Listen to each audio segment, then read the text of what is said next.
Hello, Global Theater. My name is Jerry Fielka. Today is June 7, 2024. Want to thank Rob Grant and his amazing podcast. I'm probably wrong about everything.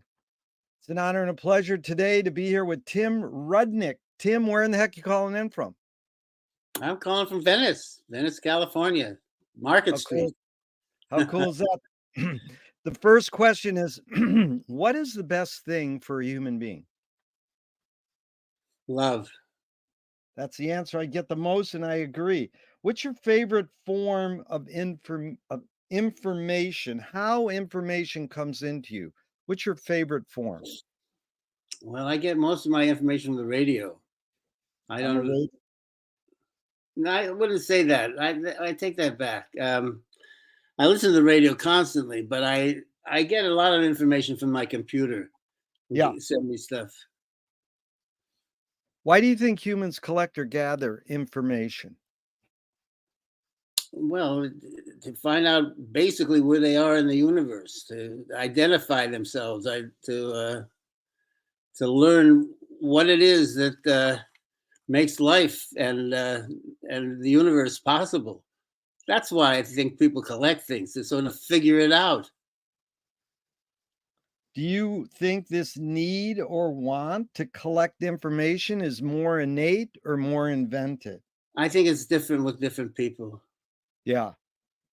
I think it's intense with me, and my wife doesn't like clutter. I know about that. I think that's a consistent. Do thoughts create emotions? Uh, yes, they do, but emotions create thoughts as well. Yeah. Fill in the blank, Tim. I don't know what I think until I Find the words. wow, find the words. I've never had that answer. McLuhan says, I don't know what I think until I say it. Joan Didion says, I don't know what I think until I write it. Can humans think without language? Yes, of course. Chomsky says a language is not just words. It's a culture, a tradition, a unification of community, a whole history that creates what a community is. Tim, what do you do when language doesn't work? When language breaks down, what do you do? Um, I don't. I'm not sure. I mope, I suppose. I just go, Mope, what a God. great word. Well, first of all, you had a great laugh there. So you laugh, then you mope. Then what do you do? After I mope, Yeah. I don't know. It depends on the circumstances, really. It Yeah. depends on whether somebody's there or not, for one thing. Yeah. I behave differently when I'm with people than when I'm alone. Hard for me to know who I am or what I'm doing when I'm alone. When I'm with people, it's easy to find out because they tell me. It's good. Yeah, Alan Watts says everybody's trying to figure out who they are. If you figure out who you are, you're fucked. That's what he says. Right. So your observations of humans in general, are we more feeling beings or more thinking beings? Well, I can't imagine the difference. I can't imagine one without the other. Yeah. Um, honestly, in humans, I can't separate it. And animals and plants, I don't know much about. Yeah. These are two questions from Alan Turing in the 50s. One, is thinking a function of the soul? No. Second one is, can machines think? No. You're knocking them out of the ballpark, dude. This is great. Do you more pursue happiness or more pursue meaning? Meaning. Yeah, Viktor Frankl's book, Man's Search for Meaning, he says meaning tends to last and happiness doesn't necessarily last. Happiness is is an emotion. Yeah. Emotions change. Does the brain more detect consciousness or create it? Like, is consciousness there bubbling away and we're more so detecting it? or more so creating it? Consciousness is an awareness of yourself, awareness of self. Yeah. I don't know exactly how to put that into the question exactly, but it's.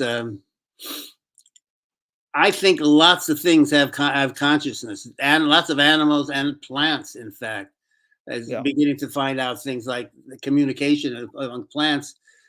I only imagine they know that they exist, and that's essentially what consciousness is. It's Yeah. the existence.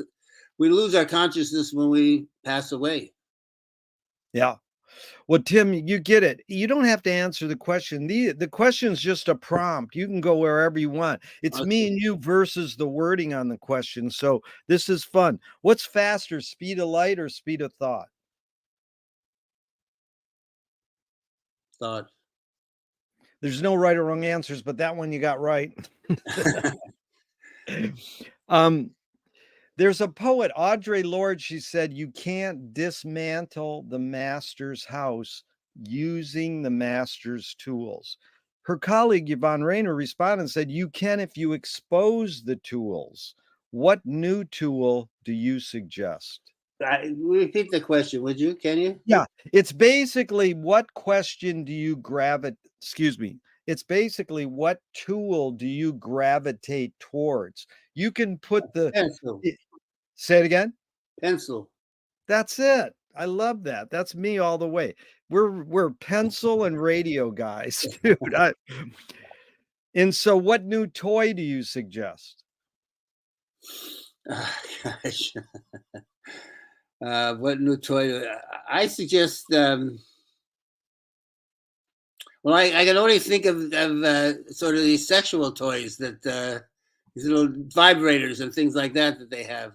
Okay, that's fine. I've had that answer before. What do you worry about when you go to bed at night? Falling asleep. Yeah. I used to be very afraid of falling asleep, and I figured I think I was because my folks didn't argue when we were awake but when we were supposed to be asleep, they would argue. And I Wow. had a hard time relating to that. I still do. I think that has something to do with uh, my thoughts about sleeping. But the last Right. thoughts I had, yeah. Look, the antenna of the race, they're broadcasting and detecting the hidden psychic effects of our inventions. So we might learn how to cope with what we don't like about our inventions. So, Tim, I asked you the question Marshall probed his whole career. Why do we ignore the hidden psychic effects of our inventions, even though the artists are broadcasting them to us? Can you rephrase it? It's a Yeah, it's sort of like you know, you conduct a reading of Moby Dick every Mhm. year for Yeah, 2 days. When we invented the book, it changed humans, but we yeah. don't know really how it changed us. We just sort of embraced it, and some people went, "Oh my God, books are bad." And then eventually, if you read books, you're smart and you watch TV, you're dumb. So, I mean, we don't know these hidden psychic effects of our inventions. We just embrace the invention. Say the car, they invent cars and we go, well, we need a car. We Hmm. have to have a car. So we don't understand how the car or the book really shaped us. We just embrace it.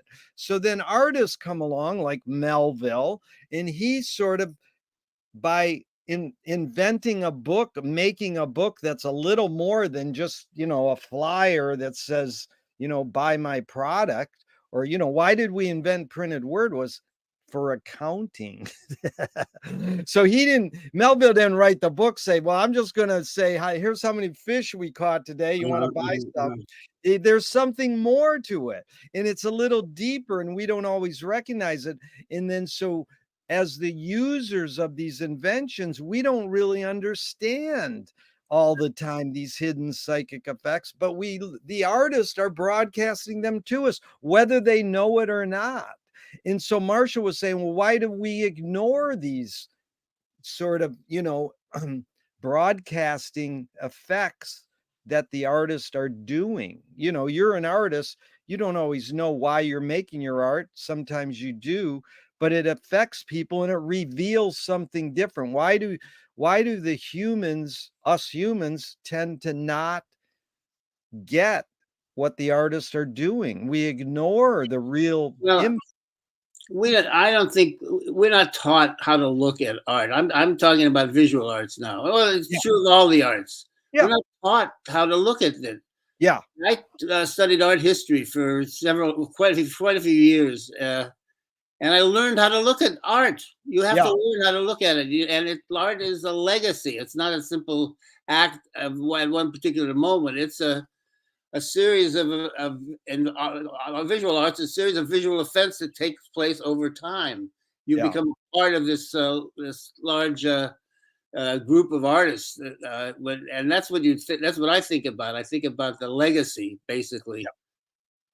That's good, Tim. And so do artists have moral obligation?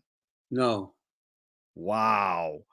look, ethical is a different situation. Yeah. Moral comes from God, and unless you have a sense of God, you really have no sense of morality. Yeah. But ethics has to do with the way people treat one another.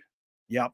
So I would say an artist does not have to have a morality, but it does. Yeah. It should. It's nice if he has an ethical standard. Doesn't Very have good. to. Yeah, Doesn't that's have good though. Are you more afraid of new ideas or more afraid of old ideas? old ideas. Yeah. Can you conjure up your earliest memory ever or one of them?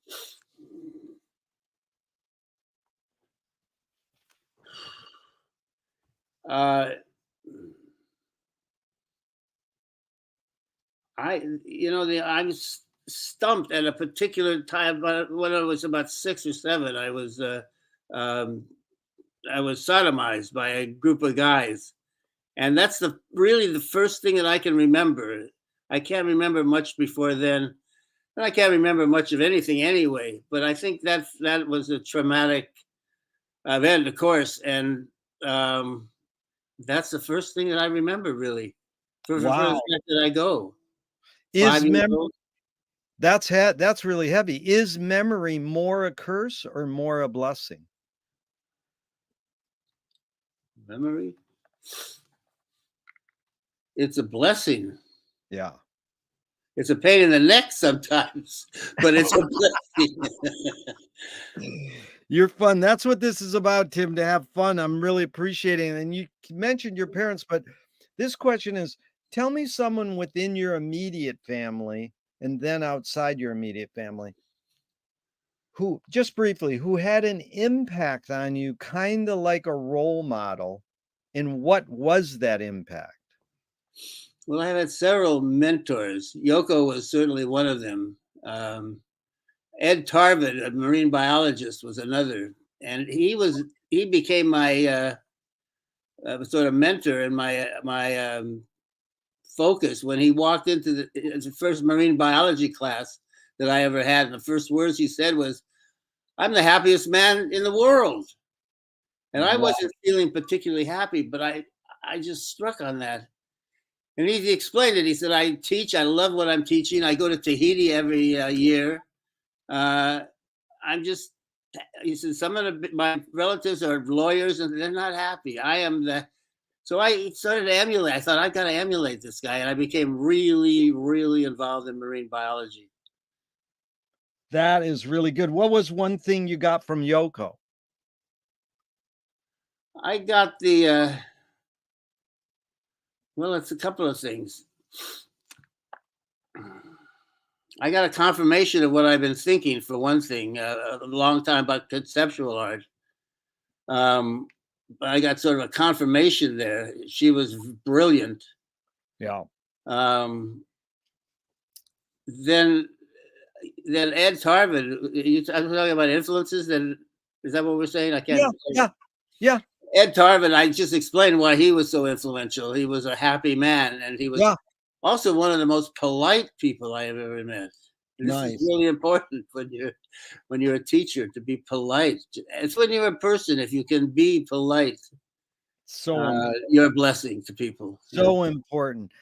And Tim, tell me someone within your immediate family who had an impact on Oh, you. I see. Yeah.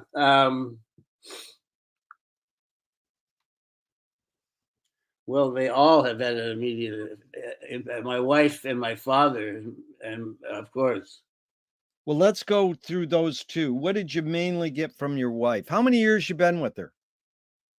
since 64. That's a lot of years. That's almost 60 years. What's your main We had a break. We had a split up for a year or two Yeah. when I had a girlfriend. That it wasn't compatible with our relationship. But other than that, we've been together solid. And then we never got this unmarried during that period. We just sort of developed our we developed a new relationship, which we needed to do. We needed to do, frankly. Well, We were what's the main thing you got from your wife? um, a sense of decency. She's an incredibly decent person. How cool. How do you explain the longevity? I can't. I don't know how do I. Don't worry. That's all right, Tim. What'd you mainly get from your dad?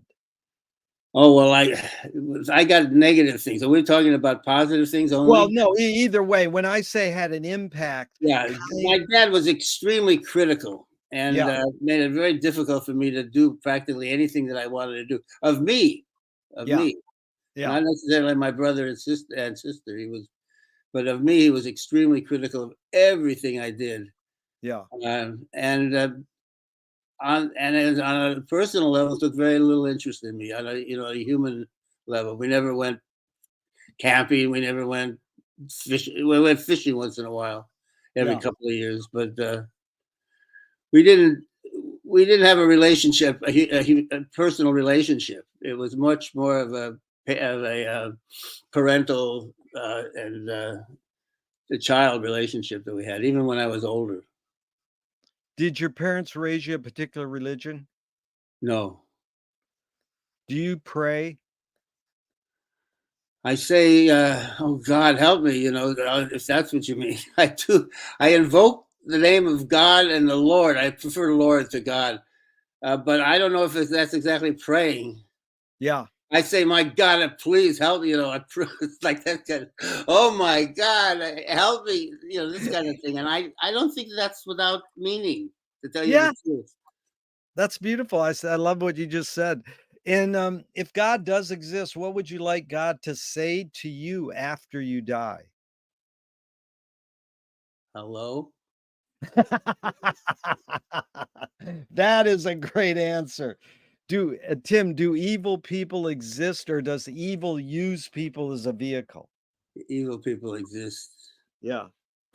Evil is a and then again, a moral and an ethical issue. It has to do with the standard that society uh, places on activities. I don't think in nature there's such a thing as an evil person, but in society there is. Yeah, that's funny because I don't ask this question, but I should put in here. Are the laws of nature cruel? No. Yeah. But the hidden question there really is, how do you advise someone to deal with an enemy? And Alan Watts says, if you acknowledge your enemy, you empower them. Coppola stole from the mob and the samurai, keep your friends close and your enemies closer. JFK said, forgive your enemy, but don't forget their name. And Fellini said, "Yeah, that's a good one, isn't it?" And Fellini says, I Yeah. need an enemy. So again, it's a lot of thoughts. The basic question is, how do you advise someone to deal with an enemy? But first, how would you respond to Alan Watts? If you acknowledge your enemy, you empower them. I hmm, I don't think that's exactly so. I mean, it sounds good until you think of the exceptions. I don't think it's so. I like Alan Watts. I admire his thinking and his ability to articulate. But I don't agree with that. With his But say one of your kids was being bullied, or you encountered some enemy in your life, in your lifestyle, how would you deal with the enemy?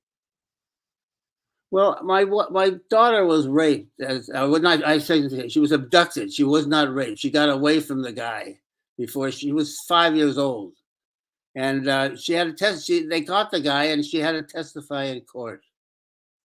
Um, I People asked me if I wanted to kill the guy or how I felt about the guy. That I was angry at him, and I didn't feel that way. I felt sad for the guy. Yeah. So I think I think you have to you can't put yourself in another person's shoes. Let me put it that way. It's hard for you to think of how you would behave if it were the same for you as it were for this particular person. If that makes any sense, I don't believe very strongly in punishment. Yeah. It's funny because that's exactly the next question. Does punishment work? But I just want to ask you something first. Is where did you get that you felt sad for the guy instead of I want to kill this guy? Where'd you get that from? The way your parents raised you on Um, your own? Where I do you think the think way you my got that? parents raised, I think my mother raised me to feel that way. She had her house burned down. Uh, and it was caused by some campers, some homeless people, and the fire got away from them, and the whole mountain burned down, and her lost her home. And she was asked about it. How did she feel about these guys? And she said, "I just think it's sad that they had to live outside and live like that." Wow. And that's, I think, where I got that same sort of forgiving feeling about people who are bad. It's I amazing. Go ahead. It's amazing what you said, Tim, because Mark Twain said, "Forgiveness is the smell the flower gives off when the foot steps on it." Say that again. That's a good one. Yeah. Well, yeah, he says, "Forgiveness is forgiving someone is the smell the flower gives off when the foot Yes, steps yes, on it." yes, So, I yes, mean, there was something special in your mom's life, how she was raised not to hate those people. She just said, "Hey, I feel bad that they had to live outside." yeah, yeah. She was she has empathy, she was raised somehow like that. She had a very strange and uncomfortable childhood. In fact, her mother and father were separated, and her father, because her mother had an affair with her father's best friend. So my grandfather was very upset, took her to from Chicago to California, and she never saw her mother again. He wouldn't. He was so angry at her. He wouldn't. He pretended she didn't exist. He remarried, and the whole thing was kept a secret until I was 25, 30 years old. I found out about this, and my whole family found it. So she had a very unusual life, and how she managed to develop this sort of ethic, Yeah. I don't know, but she was a very, very compassionate person. She worked for a federal judge.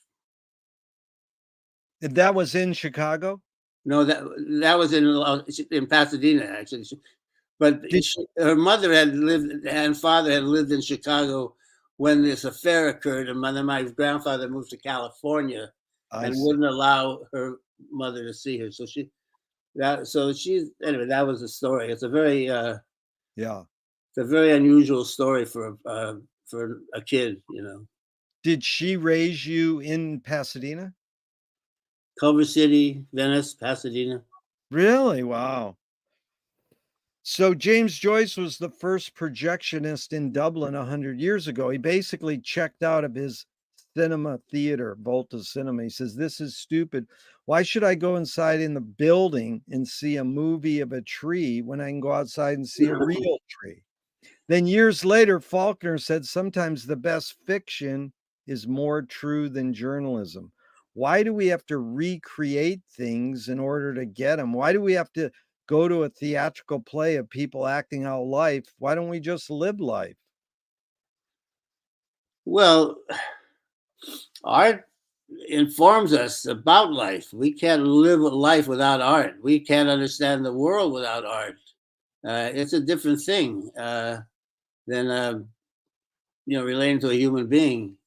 Yeah.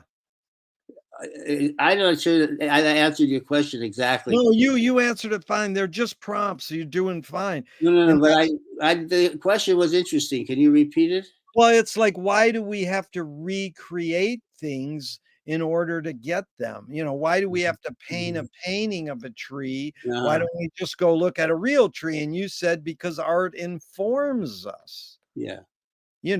It's like what you said was interesting because either Matisse or Cezanne said, if you paint your painting and take it outside and put it in the bushes and it blends in, it's good art. Well, I wouldn't agree with that.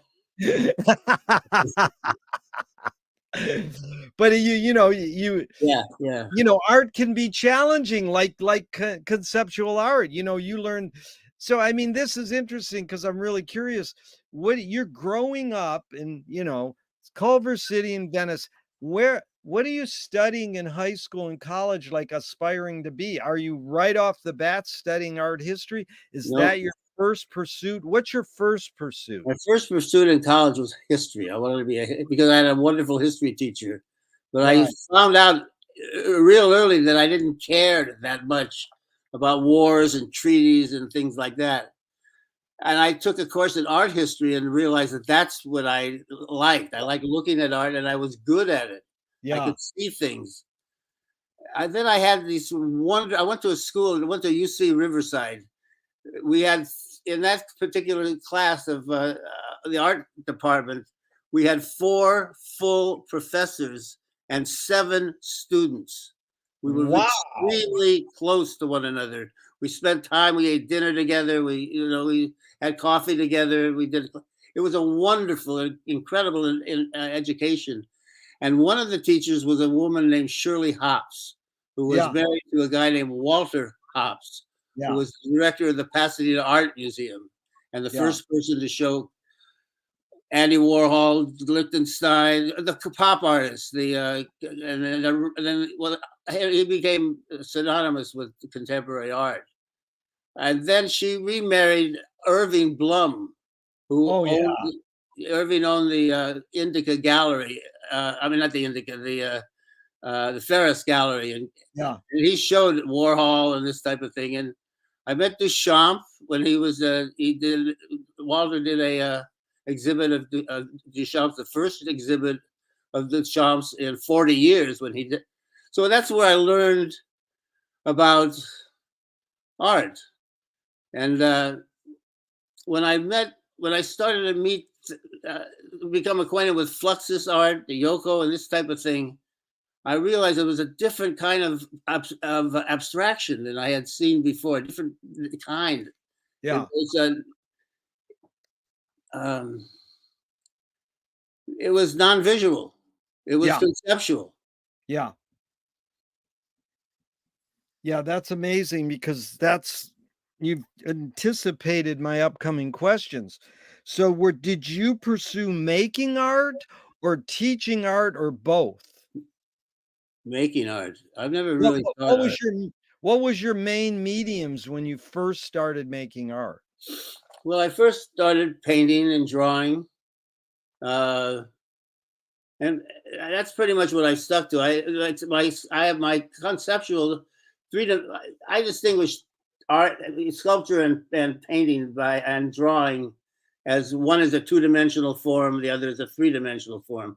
So I Yeah. have a lot of conceptual sculptures, and Yeah. most of my conceptual work is sculpture. So I mean that's what I consider 3-dimensional. Yeah. So I worked in both those mediums. Yeah. Now, um, I right now what I'm doing, and for the last 10 years, I've been doing photography and drawing in my home with 2 particular models. I've been using the same model for 5 years until she left, and then the next model for the 5 years after. She's sort of an emulation of Rodin. I thought Yeah. I became real acquainted and friendly with these people. And I've done photographs and drawings of nudes ever since. That's been my so concern in terms of drawing and photography. The conceptual art is a different story. The conceptual art I do every day, constantly. Yeah. That's like Duchamp said, get your life and your job as mixed up as possible. There's no difference. Yes, yes. Well, that's Okay, so Tim, this is perfect. You're doing these things for the last 10 years. Let's call them drawing photography with a model. A screenwriting teacher told me great art is when you can clearly see the intention of the maker. Kubrick says the opposite. Great art is when you can clearly not see the intention of the maker. What role does intention play in your creative process when you're doing these photograph drawings? um, what part does intention Yeah, play? what's the role of intention? What's your motive or intention to do that? Explain it to attention. I'm like that's it sounds Well, like a like, in intention is like, I intend to do this, like, intention. Yeah, yeah. intention. Yeah, it's like, why? It's the answering, why are you doing that? What is the force behind your Well, what I sort of like the other word is, what is your motive? my motive in drawing is to see more clearly. Although my drawing is the nature of the drawing is such that I usually stop just as the image is coming into focus. So well, that's what I at that point the viewer puts it all together. That is I have ama several drawings that are 3 lines, just 3 lines, but as seen together, they look like a nude. Uh, yeah. They look No, like a that's person. brilliant. Tim, you answered the next question before I asked it. So that was amazing. And you're very brief and concise. It's beautiful. Duchamp said there's no art without an audience. How much are you thinking of your viewer when you're making your drawing photograph? Oh, I think about the viewer all the time when I'm doing my Yeah. photographs. Yeah. But Matisse said, one of my favorite quotes is, "All work should be done with a state of mind resembling prayer." Really? And I sort of take that as a sort of a goal. Yeah. No, that's really dedicated. And then McLuhan says everything we invent extends some humanness, like knife and fork extends our teeth. Shutter in a camera extends our eyelid. Mm. Even non-tangible like philosophy or religion might extend consciousness. What is the pencil when you're drawing? What humanness does the pencil extend for you? Well, there's a connection for me. There's a connection between the mind and the arm and the hand, Yeah, and that relationship is what I experience when I'm drawing. yeah. I I, I become more conscious of myself, and that's why I draw. Basically, that's why I photograph and become more aware of myself. Yeah. Here's a couple more quotes about art. I'm just curious your reaction. This Yeah. is Mike Kelly. Art is making your problems other people's problems. Any reactions to that? I think it's silly as can be. I mean, I don't know what problems he's talking about. Personal problems or intellectual problems. I, Right. I can't. I don't really understand what he's saying. Here's another writer, Milan Kundera, in the book The Unbearable Likeness of Being. Yeah. That is why I love writing, because the character that I'm writing about can go further than I can. So how about that? When you're doing your drawing, does it go further than you can, Oh or yeah, yeah. It takes me places. It takes me places. It shows me things. When I'm I used to draw a lot of interaction of light and shadow, a lot of that kind of back in the 90s. I was very, my work was very abstract and very almost expressionistic. What did it remind? Anyway, it's quite different now. Now it's much more about structure and form than and light is the sort of a just a consequence of seeing the kind of drawing that I'm doing now. I'm not really studying the light and shade of the form as well as the structure. If that makes sense. That makes a lot of sense. Okay. It's like, well, it's like Gary Snyder, the beat poet who was into nature. He Yeah. said, poetry is seeing the world without language, then putting that seeing into language. I love Gary Schneider. I think that's absolutely right. Isn't that amazing? But yeah, Yeah. you also, because I know you've delved into poetry, you know about poetry, and it's important to you. And this poet critic, Helen Vendler, just died, and she said in her obit, it was amazing line. She goes, "I write to explain things to myself." Yeah. Yeah. Yeah. Well, I think that's true for me as well. That's why I draw and photograph and Yeah, I find when I'm photographing, I will shoot a bunch of pictures, but really won't know what I've got or what I'm dealing with until I look at them on the computer, actually yeah. see the things, and then I can adjust and I can select and it's not just a matter of shooting the picture; it's coming to terms with the fact shooting the picture. I know very little about what's going on.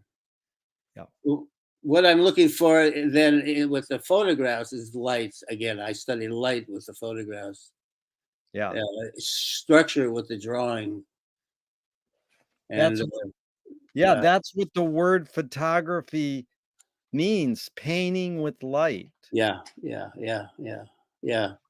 Well, a lot of my paintings are a lot of my drawing, my photographs of the nudes are life size, and they're framed. I get them framed in very very baroque frames, so they look Yeah, like paintings, really. yeah. So they're very, very much about light and shade and this type of thing, like a painting would be.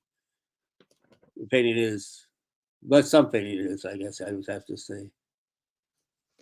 Well, it's also, Bertolt Brecht asked Charles Lawton, the actor, says, "Why do you do acting?" He says, Because people don't know what they are like, and I can show them." But I mean, is that what you're doing with keeping your audience, your viewer of your art in mind? Are you I, trying to yeah, go ahead. I don't really have a sense of the viewer. I know I mean I've shown my stuff to people like you Yeah, do, and I get totally different reactions from different people. I have no idea what a viewer, would think of a particular drawing. They might say they like it or they don't like it, but I have no idea what their actual thoughts are. yeah, I have very little idea of what anybody's thoughts are. yeah. I can only tell from the words, and the words are very deceptive sometimes. Words are deceptive. It's funny because Igor Stravinsky says, "Most people don't know what they like what they know." Yeah, yeah, yeah. I So, think, that's the thing. Everybody sees photographs a certain way, and then somebody like Robert Frank comes along and he starts framing stuff like this, and they're like, "Wait a minute, you're supposed yeah, to frame it like yeah, this." yeah, yeah, yeah. But I, this fun go ahead. I was going to say, it reminded me of Gary Winogrand, who Oh, I yeah. thought, this thing with borders and cricket borders and this type of thing. That's who I think of when I think of that kind of energy, that kind of composition and stuff. Yeah, not the symmetric. Yeah. That's like, good. This is perfect. I forgot this question. Where'd you get your framing aesthetic from? Like, both of us are framed like this. Our head's in the middle and there's space here. Yeah, yeah, So yeah. there's a framing aesthetic that you developed. Where'd you get that from? You mean a composition? Are you talking about composition? Yes. Yes. Where do I say it again? Where do I? Where did it what's the roots? What informed how you frame your photograph? What is where'd you get it from? I just thought. Let's see. I don't know. I wanted to present a particular photograph that I made of a sort of a concubine kind of image of in a frame, like I was thinking of the 19th century um, uh, nudes, Yeah, and I would go to thrift shops and find these really incredible frames for $20, $30. That's where yeah, I got. I couldn't afford these frames, are $1,000 frames and things like that. yeah. Big, heavy, gold leaf. So that they put together, they look like superficially like a museum of a gallery of paintings. Yeah. I'm going to do a show of in my house of the photographs in July. You're welcome to Oh, come. nice. You'd Yes, love it if you come. I'd love to see him. That's really nice, Tim. But it's funny because when they asked Jean Cocteau, "Where did you get your framing aesthetic from?" He said, "The way they put the knife and fork on the dinner table."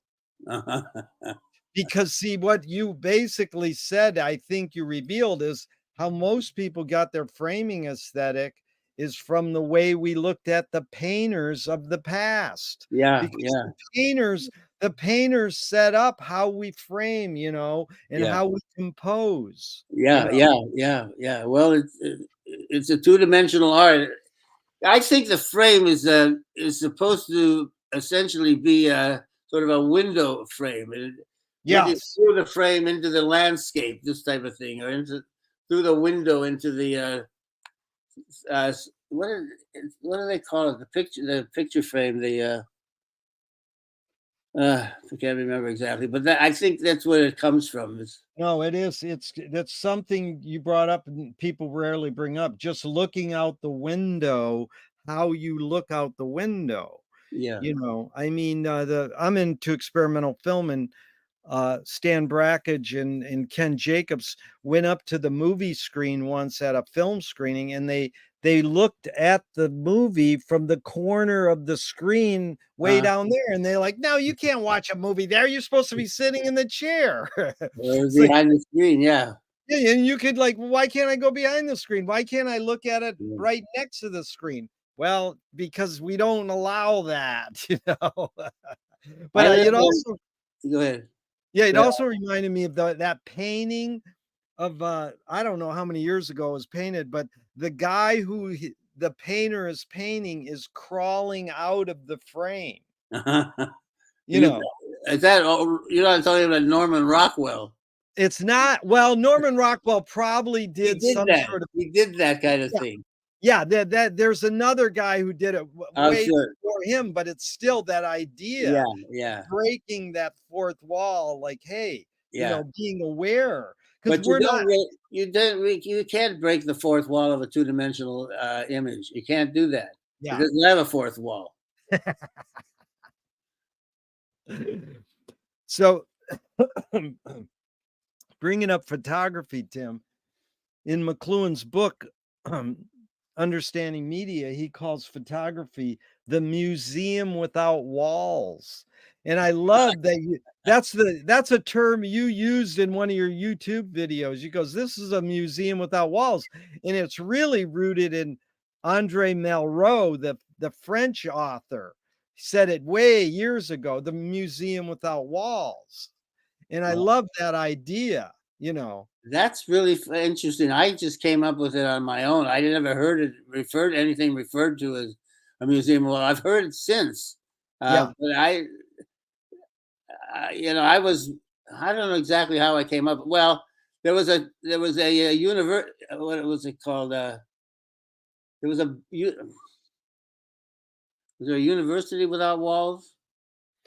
Well, museum without walls, there's probably very many variations on it, but it's probably Melrose first came up with it. Then McLuhan put it into the lexicon, so you probably read it Maybe that's somewhere. where I got it. That's But it probably where I doesn't got it it. doesn't matter. It's always better to just have it. You don't always have to source everything. Everything is just floating in the air, and it's our job to repeat things and reinvent them. Because, And you it's know, a student. the funny thing is, Tim, is 2 weeks ago, my friend's making a movie in Venice, and he had me shoot a little scene right where you want to have your museum without walls at the end of the Venice Pier, and Yeah, that exact point, and yeah. I didn't know that's where you want to have your museum until I watched the YouTube video today, and I was Oh, like, "Hey, that's funny," because I was there looking off into the sky, pointing up to the sky, yeah, right at that very, I mean, it's sort of like a vortex at yeah. the Oh, yeah. Oh, yeah. It at the Venice absolutely. Pier, and then the beauty is you have a structure, but then you get rid of the structure's walls so that people can look out. Well, you can actually look through it. The walls are made out of a screen. So you Right, can look, right. so you can actually look at the very low impact, visual impact on on that particular space. But it's yeah, it's um yeah, that's absolutely a holy space that back there. Yeah. And so let's talk about that transition because McLuhan also called it the city as classroom. And I mean, that's what you're doing. You're saying my hometown, Venice, is a classroom, and I want to teach ocean studies, the appreciation and celebration of the fact that we're an ocean town, we're a beach town. So, where was that transition or tipping point where you started to go, well, I want to start the Venice Ocear how do you pronounce it? Ocearium? Oceanarium, like Ocean o museum. Oceanarium. Oceanarium. Yeah. Where was that tipping point? I wanna start the Oceanarium, and what was your motive to start it? Well, I took this marine biology class from this man Ed Tarvin I mentioned before, and who was the happiest man in the world. And he asked me to write a term paper on something that is close to you, something that relates to you. And I was a contractor at the time, so I came up with the idea of making a hypothetical museum out of the Venice Pavilion. If you remember the Venice Pavilion. Yes, oh, yeah, So beautiful. I wrote a whole paper and with diagrams and various imaginary things and made an imaginary museum there. But in doing that, I interviewed a number of people, including the director of the Cabrillo Marine Aquarium in San Pedro. And he was a very influential man. John Olguin is his name. And I asked him, I said, look, how would you start it? How should I start a museum if I want to start a museum? He said, well, just take a table, put it outside on the sand and start doing it. That is And I smart. started the museum about 6 months after that in the same way. I kept thinking about that. Pretty simple. So I had a What museum year with a is that? program, but without any kind of facility. What So year is that, Tim, about? 92. Oh, no, 95. 95. 95, you start the table, and then it just morphs into, "Well, why don't I do the Moby Well, Dick the trip?" Moby Dick thing happened. My wife gave me a book. It gave me Moby Dick. I was attracted to it as a young man, and she gave me a copy of the book. Said read it over and over and over again. That sort of thought made me think. And they do readings of it in Nantucket and other places. Oh, yeah. I thought I would do it on the beach. That would be nobody does it on the beach, and Yeah. in that way I can get people down on the beach at various times of the day in November when Yeah. nobody goes to the beach. So it was a sort of a combination of wanting to get people to the beach and reading Moby Dick in the context of the water and the shore and the sky, particularly. Um, so that's what inspired me. What year did you start Moby Dick? Same year, 95. Wow, 95, that's beautiful. So let's talk about this because it's, again, what's the difference between art and science? Oh boy, you got a moment? I Yes. used to talk to students about this. I used to teach on research vessel. Along with Ed Tarvin, I taught about plankton to students, and I would explain to them that I was not a scientist. I was an artist, and there's a difference. And this is what I would say: both the artist and a scientist are interested in the same thing. They are both interested in nature, or another word for nature is truth. The way things are, the nature of things. They're interested in that. But a scientist is interested in what something is. He weighs it, he names it, he identifies its in relationship to other things of the same kind. An artist doesn't care what something is. They only care about what something appears to be. And so they can deal with things that are like love and like death and things like that that scientists can't deal with or don't deal with. Yeah. So hang on, I'll try. There we go. Yeah, that's amazing. It's a good distinguishing The basis for that idea comes from Aristotle. I see. He said he said that people were either artistic or they were scientific, and some people were both. But people usually had a tendency to be one or the other. And I found that to be true over the years myself. But I put together the idea of nature from I taught a class with Tom Hayden on ecology. It was the name of the course was Spirituality and the Environment. I taught one of his classes. He taught the rest. I just did one particular lecture for him. But yeah, I asked Tom all these same questions, Tim, many years ago. And so that's interesting, but that's funny because it seems as though if you go into that world of the left and right hemispheres of the brain, that art is more right hemisphere, intuitive, and science is more left hemisphere, linear. Yeah. That's another way of putting it. But I would tell the students this because I said if you're artistic, doesn't mean you can't learn the names of things and use microscopes. Artists use microscopes as well, and it used to be a very popular thing in the 19th century. Art and microscopes went together. You had to draw what you saw in the microscope to show to other people. And some of the more interesting drawers of the 19th century did it with their microscopes, observed nature with their microscopes. Well, it's funny because the truth word you brought up is fun to explore too, because Shelby Foote said, a fact is not a truth until you love it. I don't know what that means, but what do you think? I don't think it doesn't make sense to me. Yeah. A truth is a force of nature. Truth is we don't know. It's complicated. Truth that it's very hard for me to put this into words.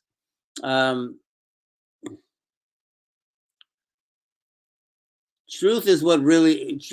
Well, you got these several words: reality, actuality, truth. They somehow they all relate to one another. Truth is probably actuality. But for what we see as actuality, everyone sees actuality differently. We call those things truth as well. So it's complicated. It's like Louis Buñuel said, I'm for anyone who seeks the truth, but I part ways when they claim they found it. And most people, most people like that. And one guy goes, no, that's bullshit. Because if I'm going to seek something, it's because I want to find it.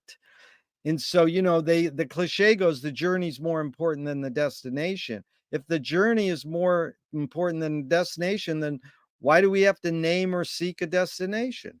That's what the flaneurs, psychogeography, they did that in Paris in the 1920s. Hemingway, Joyce, they're all just wandering aimlessly, drinking coffee at a coffee house, slacking off, and then they have epiphanies in everydayness. Yeah. Well, I tell you, work what most people do for work is a real distraction from life. It really is a big impediment. It takes so damn much time to Yeah. work that you really barely have the time to be a animal in the world or be alive. You're so uh, tethered to your job. Most people, I gotta say, and it's to the credit of my wife that I stopped working when I was in my early 40s. Went back to school and started taking classes and such, and then became a house husband. You know, took care of the kids and this, but didn't work for anybody after that. After my 40s, and but my wife made it possible because she worked. She had a job with a pension at in LAUSD, so she got the insurance, and I took care of the kids and this type of thing. But I've always thought of work. What most people call work is a waste of their time, a waste of everybody's time. Well, that's why the word music is the art. All art aspires to the condition of music because you play music, because you Yeah, play yeah, art. You don't exactly. work. Yeah, So what do exactly. you think? What do you think the motive of the cave artist was? Well, I've thought about that a lot. Cave drawing. I think I think drawing is related. You don't have just drawing. You have music. You have drawing. You have dance. You have all these things together, Yeah, and they don't. They're not separated from one another. So down there in the dark caves with the torchlights, I yeah, think people were dancing and singing and drawing and painting at the same time. yeah, I, most of most of the drawings are quite literal. I mean, they're not abstract. Well, they are in the sense, but they reference a representational yeah. images. You know, so they're not done willy nilly. They're not done in a state of ecstasy. You know that they're not Jackson Pollock. They're much more focused and on the natural. I don't know on the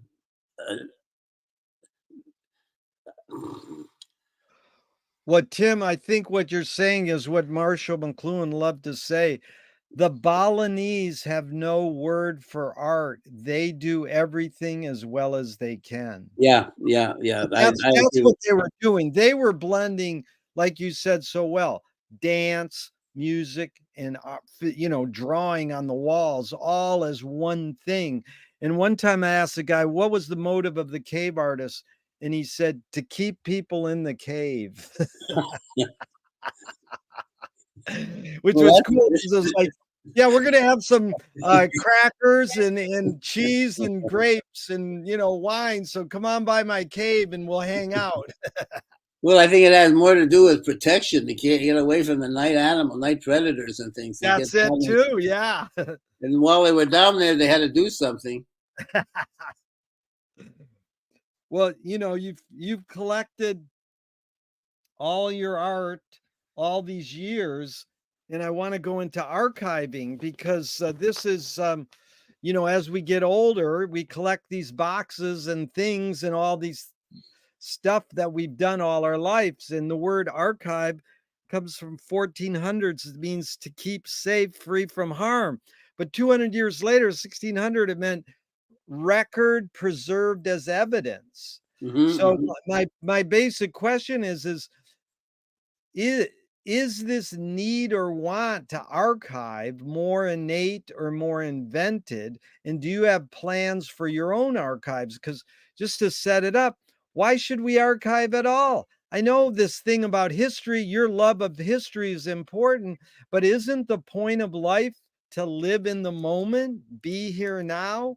Why do we need to collect this stuff like the Egyptians would put stuff in their coffin with them?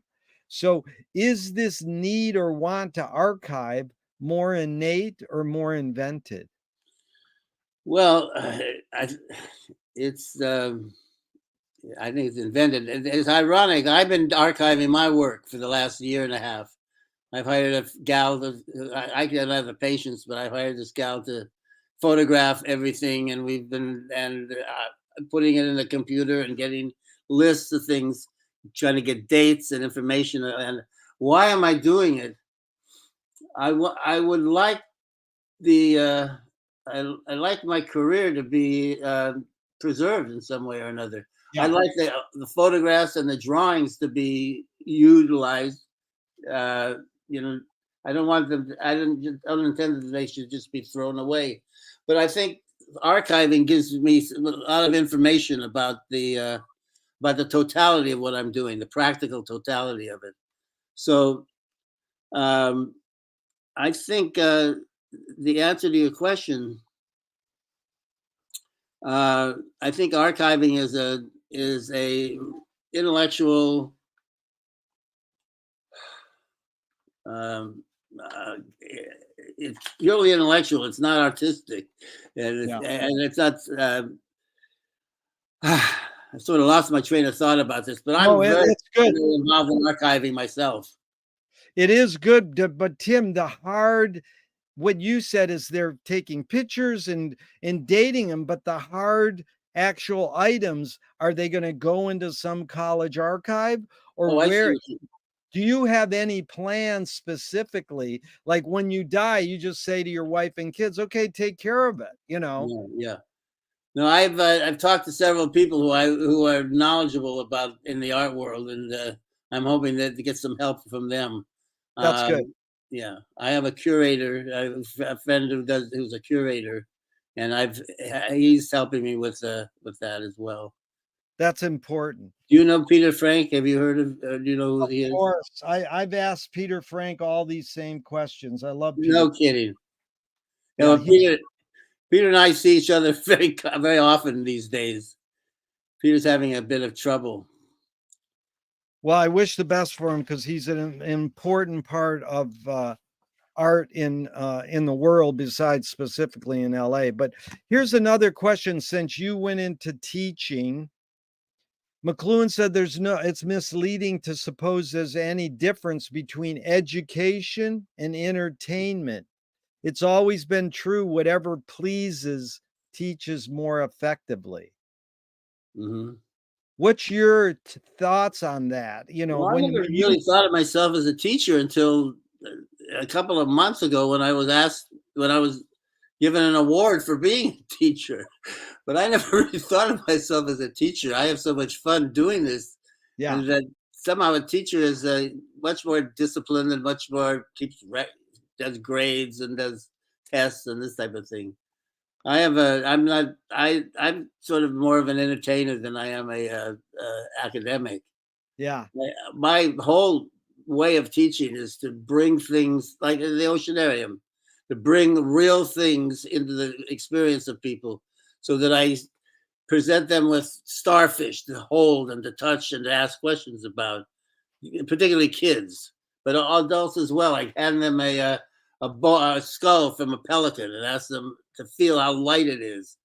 So I try to teach with my hands and with my eyes and with my senses rather than my intellect. With my intellect. So I'm not a yeah. lecturer in any sense of the word. I'm much more of an entertainer. It's like good luck holding a grunion in your hand. Well, I do that. I've done that. I know. They have to, it's very controversial now that you should even touch a grunion. But Yeah. I've been doing it for years. I've done all kinds of things with grunion. Well, just one aside, I worked for Frank Zappa for 10 years, and one of his first songs he ever did before he was in the Mothers in the late 60s is called Grunion Run. Oh, no kidding. Oh God, gotta check that out. I have checked that out and see if I can find it. Yeah, you can find it on YouTube, definitely.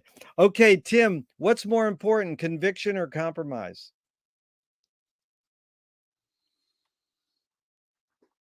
Oh my God, conviction, And conviction. you've accomplished a lot in your life. How do you rate these three elements: luck, skill, and ambition? What played the biggest role in the second? Luck, skill, ambition. I think luck. I guess I don't know. That's a hard one for me to answer. Yeah. Let's There's think a about it again. Let's think about it more deeply. Give me the question again. Well, maybe it's luck, skill, and ambition. What played the biggest role in your accomplishments? Yeah, I see. I would say, uh, well, I'd say ambition. Actually, Yeah. now that I think about it, I would say luck because that's an easy one to, because you relieve all responsibility when you say luck, but there was a lot of conscious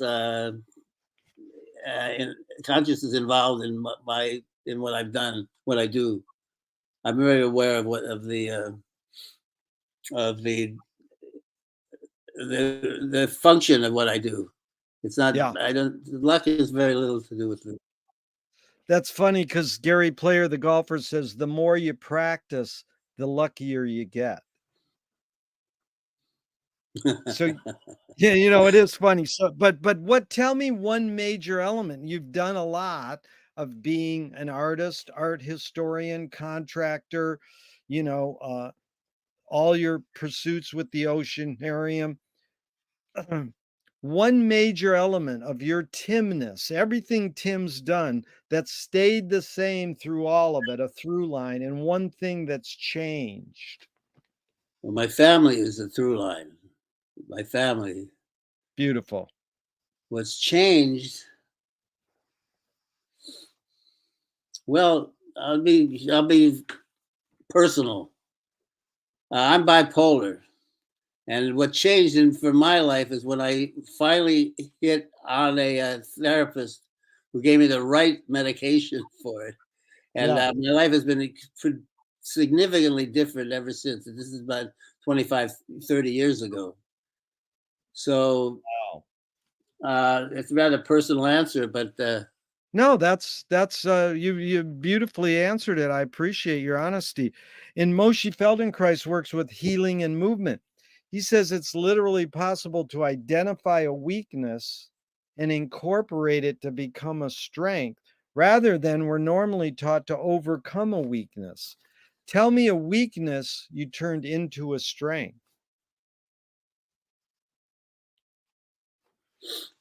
oh gosh, a weakness I turned into a strength. I'm not even.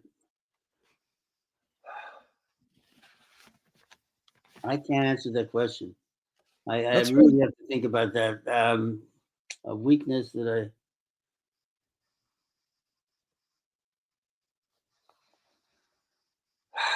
Well, I can't really think of that. I have a lot of trouble reading.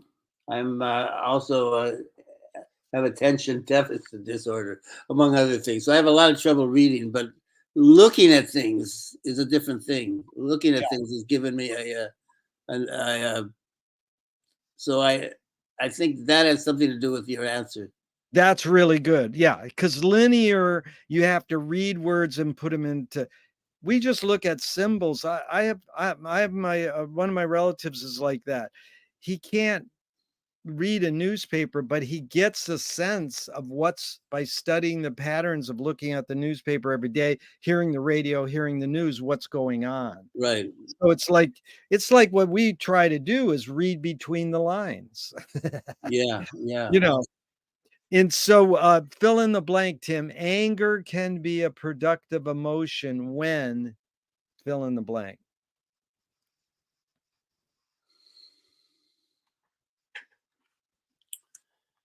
Well, anger can be a positive emotion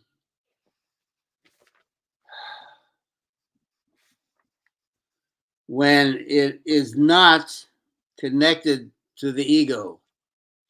Yeah. Wow. That is amazing because I skipped a question and you made me remember it now. That's funny because you know, We keep doing this. I know it. I have failings too, but I'm like my hero Frank Zappa says, I'm a failure, but I'm not a miserable failure. But this is, two of my film heroes say, ignore yourself. There's no self expression. And Cecil Taylor, the jazz pianist, says, I'm just a vehicle and this stuff just comes through me. Mhm.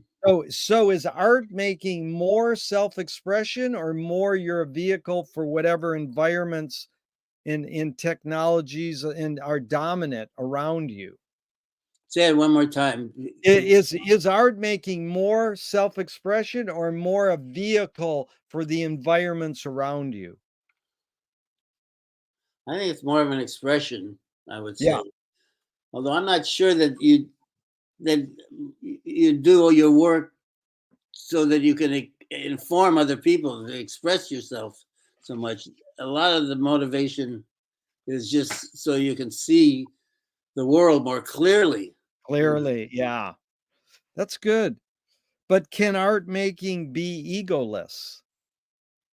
No, Yeah. God can make a tree. God, artists can't make a tree. He needs his ego.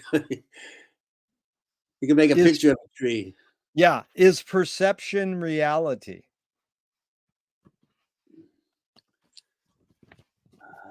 I think it is. Yes, Yeah. I think there's different sense of reality. People have different sense of reality.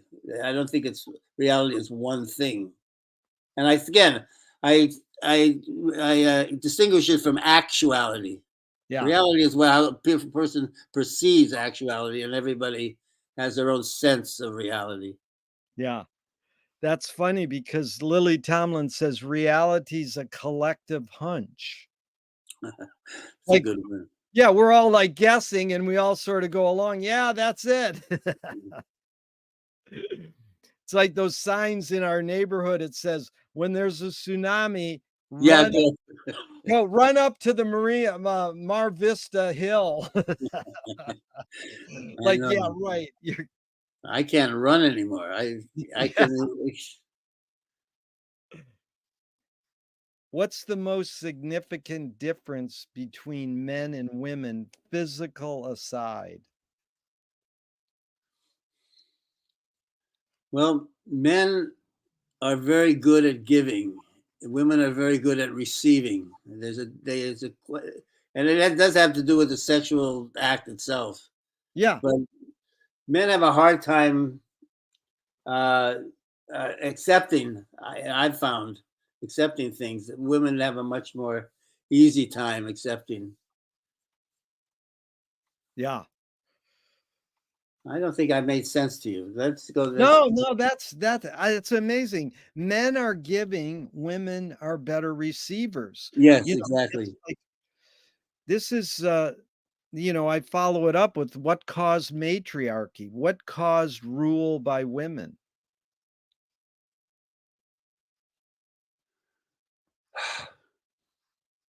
Beats me. I don't Yeah. know. You know what it is probably is biology that they give birth. I see. So if they gave birth, like, then it was like, you and I grew up in an era where the man had to go be the breadwinner. Breadwinner. And then you were part of that generation that they says, no, the woman could be the breadwinner now, and you can stay home and raise the kids. But Yeah. you couldn't give birth to the kid. Right. That's that's the thing. The woman is the nurturer. So it is, that's why it says physical aside. Uh huh. Uh huh. Well, we just got about 10, 15 more minutes, Tim. This really been fun. A couple more and we're out of here. How do you find peace of mind? Fleeting peace of mind. I have a lot of peace of mind. I don't know exactly how I found it, but I I have a lot of peace of mind. I think that comes from the from back to Matisse. I do a lot of prayer. I spend a lot of time in prayer, not to a god, not to a superhuman being, but I spend a lot of time thinking about life. Yeah. And that's what I call prayer.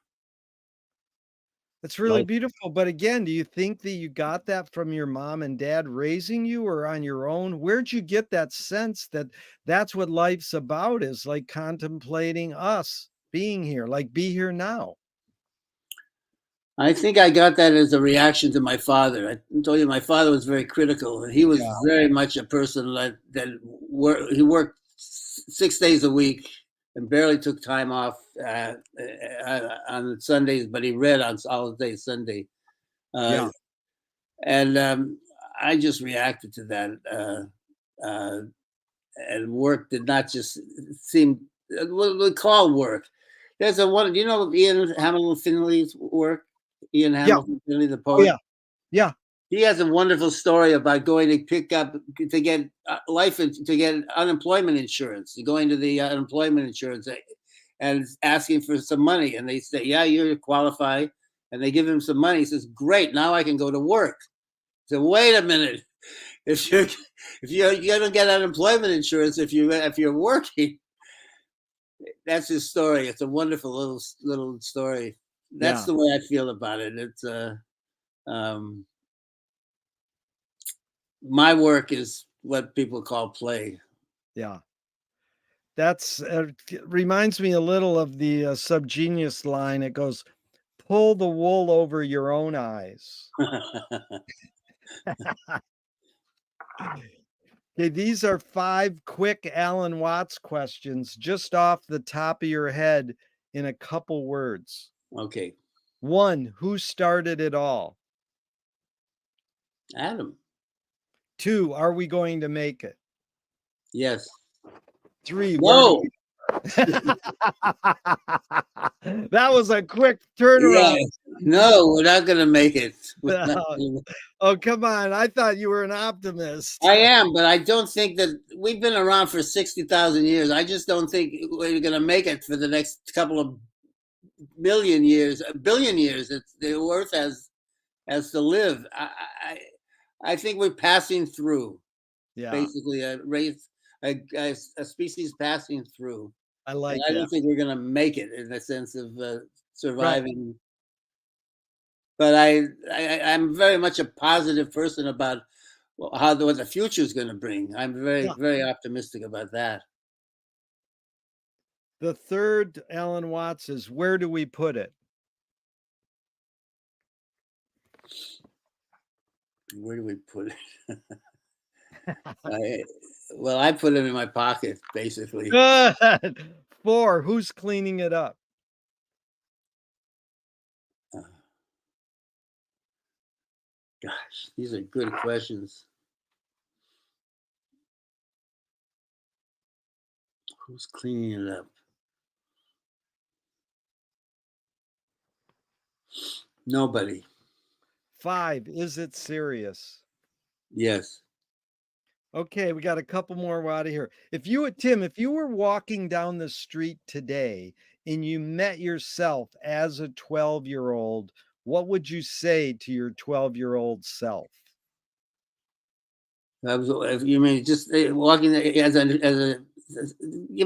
it to me one more time. How old are you now? 81. 81. So you're walking down the street, you're an 81-year-old. You meet yourself as a 12-year-old. Yeah. What would the 81-year-old Tim say to the 12-year-old Tim? Don't smoke. That's good. And how many years did you smoke? Well, I smoked tobacco for uh, 20, 25 years or so, and then I smoked pot till I got emphysema. And now I just use gummies. Yeah. If a publisher was to release your autobiography off the top of your head, what would the title be?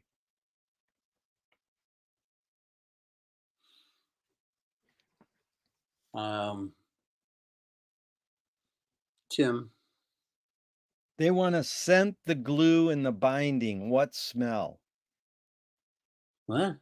They want to scent the Oh, glue In the binding of your book, Tim, what smell?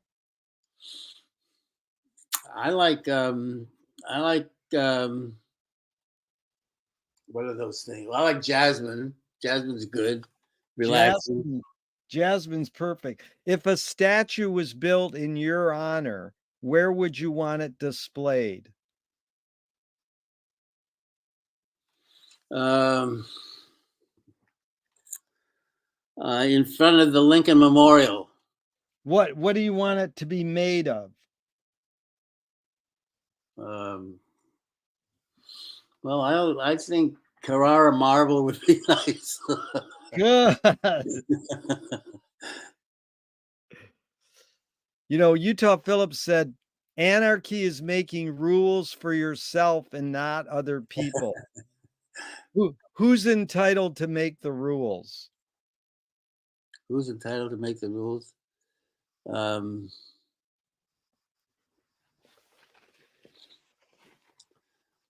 I don't know. I don't. I'm not great on rules. I tell you the truth. I don't believe in them very much. Even I mean, I I could for every rule that I heard, I can think of a reason not to believe in it. Well, you might know this Yeah, guy. this is also the sort of something that I found to be true. That if you if you make an absolute statement about something, it turns out that the opposite is also true. That both of the opposite and the positive are both true. Negative. So rules are transitional, and they have to do with society, I suppose, and moral and sad things like that. I don't really believe very much in. No, you I mean, probably know this guy, Tony Conrad, a great artist in New York. And then yeah, he said, artists break rules before they're made. Which is a great say, you know, before the rules even made, the artists are breaking them. yeah. That's wonderful. That's And then true. George Carlin, I worked for him a little and he lived in Venice. He said, the job of the comedian is to draw a line and then cross it. Uh-huh. Well, I don't really believe. What was I don't really believe. I. It occurred to me that the first thing that you said was wrong. The Tony Conrad, Yeah. What did he say? he said artists break rules before they're even made. Before the rule is made, the Yeah. artists are breaking them. Yeah.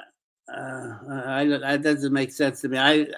Doesn't make sense to me for some reason. Yeah, yeah. But that's again, that's an example of the role of the art. Well, actually, Warhol and McLuhan both said it. Art is anything you can get away with. Uh-huh. And that's what Duchamp was doing. He was changing that eye, the retinal experience of eye into a head experience. So Exactly. it was Exactly. more the relationship of the title of the piece, you know, Well, show a snow shovel and call it an advance of a broken arm, you know, it's like expanding what well, you talked about it. It's like words don't always work, but we yeah. still we want them to work a little. They work in a certain kind of way. Sometimes they're deceptive. That's what you Yeah, mean. But I keep this sort of a list of things about conceptual art that yeah, come from Duchamp, and they are three different aspects of conceptual art. One is that it's non-retinal. He yeah, called it non-retinal. I call it non-visual. yeah, The other thing is that anything becomes beautiful if you look at it long enough. yeah. And I didn't even make it myself. Those are the three basic ideas of Duchamp and conceptual art. It seems to me. That's really well put. I love that. Long enough because that is Marcel said the artist of the future will only have to point. Uh huh. Uh huh. So that's like I didn't make it. I'm just pointing and saying that's my art. That's what I do. Yeah. That's what I do. I have a lot of things. I have a stamp that, rubber stamp that says here on it, and Yeah. it's it, yeah. I do a lot of that. I point. I have signs that point to the sky. A Yeah. lot of things have to do with the sky, but Yeah. that's true. I do a lot of that. A lot of pointing to nature and nature, just pointing. Yep, I love your sensibility. What's important is the sky, the ocean, what's in the ocean, the sand. The I tell you, horizon. one of the most moving experiences for me is going to those Moby Dick readings and seeing that whale bone in front of the waves crashing on the rocks. Oh yeah, yeah, I yeah. mean, to me, it's almost like that's the experience for me. The words are just washing over me, but That's that right. but seeing that whalebone and the waves crashing, that's like, wow, Well, I'm mind so happy to hear that. I drag that whalebone around with me all the time, blowing. all over the place. It's like my cross. I mean, it's so big. I bring it Yeah, to schools. I take it everywhere. But I'm glad to hear that you appreciate it. I love it. I love that. I found it in a heap of a refuge that was going to be thrown out uh, on a remodeling job. So I picked yeah, it up. And, yeah, and I, one man's trash is another man's treasure. I tell you, the other thing I love is every time I go down that alley on my bike and I roll my bicycle over a painted whale, I'm like, "Now this is Venice." well, we painted. We have a whole party when we painted. We set up a little fire pit and the whole alley. We have a big alley party. And we have That's 50, 60 people, and we all paint the whale and to keep the paint, keep it going. Have you good. been to the pier to see the poetry placards that we put up? I haven't, but I'm gonna go out there. I saw that you did that, so I'm gonna go out there Well, go definitely. out there and let me know what you think of them. Oh, yeah. You're perfect. You're perfect. You're very smart. I've enjoyed this enormously. Well, there I got through 4 more and we're out of here, and we do events at Beyond Baroque all the time, so I'm a big poetry person. You know, there's lots of stories about it, but anyways, it's great that we have one of the oldest poetry centers in the world that we took the city hall, 100-year-old building, and turned it into a poetry center. There must be something right going on in the world when that happens. Well, you know what? We took it over first. We were the Venice Community Playgroup. You Was did it? it before Beyond Baroque. Very good. Yeah, we did it before. We actually opened the doors. It had been closed for years, and we opened the doors and turned the area where the theater is into a into a play group area. So Yeah. we had it for a couple of years before, quite a few years before Beyond Baroque took it And over. also just what Judy Baca's done with turning a jail into a Yeah, mural center. yeah. No, You that's know, Eric, wonderful. you'll love this. Eric Alberg, who does all the tech at Beyond Baroque now, he me and him are looking at art in Judy Baca's, the old Spark, the Yeah. old Venice jail, and he pointed in a cell. They have art, and he goes, "That's funny because I protested the war once, and I was in this cell as an anti-war activist. Now there's art in there." Well, I was in that jail for a person who didn't pay his parking ticket. They used to arrest you if you didn't Oh pay your. no! Now you do something Duchamp and you take a parking ticket and frame it and put Oh it yeah, in there. that's a good one. Well, Tim, what's the one question that remains unresolved for you?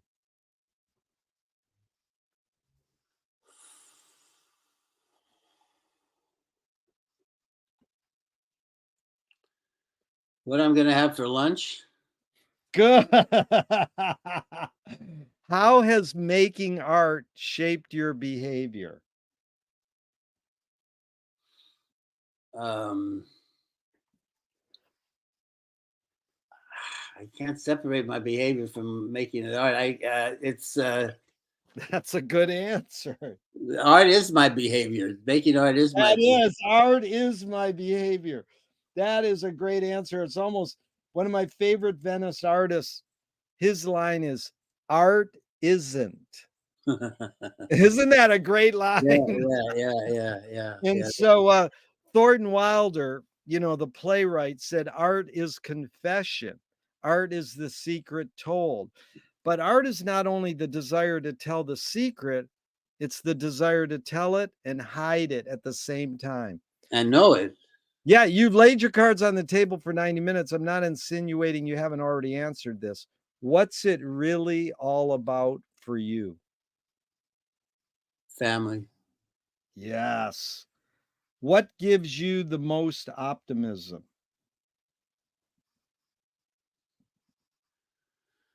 Gosh, so many. I could say family again. I could Yeah. also. No, that's beautiful. Family's so important. I agree. And it's funny because the first question I started with, Tim, is what is the best thing for a human being? And Wilhelm Reich said the best thing for a human being is another human being. Yeah. The last question, what gives you the most optimism, is what they asked Groucho Marx at the end of his life. And he said, other people. So it's sure been fun spending this time with another Oh, I've person. had a wonderful time too, Gary. Thank you so much for your insightful interview. Thank you. It's been so much fun. And Tim, even though I'm going to hit the end broadcast button, I hope this never ends and we can keep talking forever and ever. Well, you're going to go to the pier and you're going to look at the placards and you're going to call me back or email me and tell me what you think. And we're going to stay in touch. We will, Tim. Thank you so much. And we'll both be doing what my parents taught me. Stare at the clouds and watch them move around. That's the art museum that's forever changing. That's a great one. Great one. Goodbye, Gary. Goodbye. Bye, Tim. Thanks. Yeah.